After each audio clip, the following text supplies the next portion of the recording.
So this dude called Curly Martin asked me to wear a 50th anniversary Doctor Who shirt, but I couldn't find one of those. Instead, I did find this. Exterminate!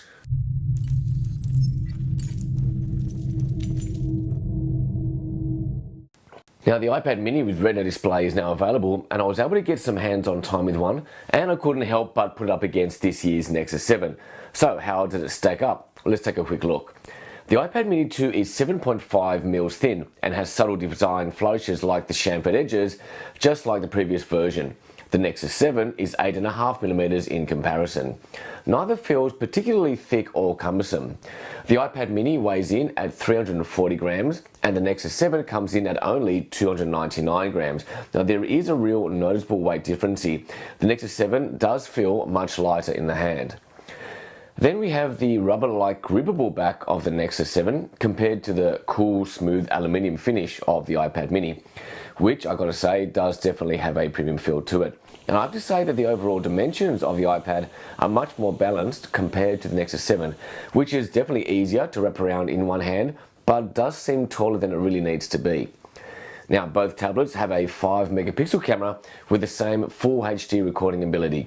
I have to say I'm still amazed when I see people using iPads as cameras. I still feel like shouting, "No, don't do it!" Both tablets have a 1.2 megapixel camera on the front panel and both can support HD video calls, although the Nexus 7 one is offset to the right. Now the displays on both are now very interesting to compare. The iPad mini has the same resolution as its big brother, the Air, at 2048 by 1536, and therefore has a higher pixel density at 324 pixels per inch. The Nexus 7 has less actual pixels at 1920 by 1200, but because it is a smaller screen, the pixel density is virtually the same at 323 ppi.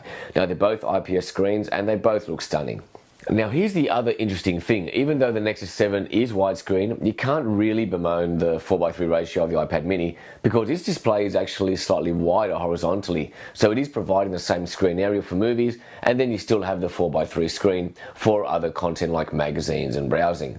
Now the iPad mini is powered by a 64-bit A7 dual-core processor versus the Nexus 7 Snapdragon quad-core, but a quick run of the Geekbench software shows the A7 smashing the Snapdragon in top-line figures. Now from a storage point of view, the iPad comes in sizes from 16 up to 128 gigs with no memory expansion, and the Nexus, as you know, comes in a choice of 16 or 32 gig models, also with no external memory. Now content-wise, the iPad mini has many hundreds of thousands of apps for the iPad platform, and this has been one of its strengths from day one. Now Google are much more focused on making it easy to find tablet apps now, and the Google Play Store has a much stronger offering than when the original Nexus was released last year.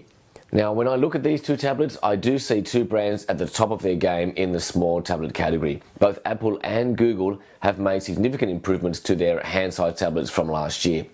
If you're in the Apple ecosystem, it's hard to argue against the new Mini. It now has the internals and the display to bring it up to being a truly smaller version of the larger iPad, the iPad Air.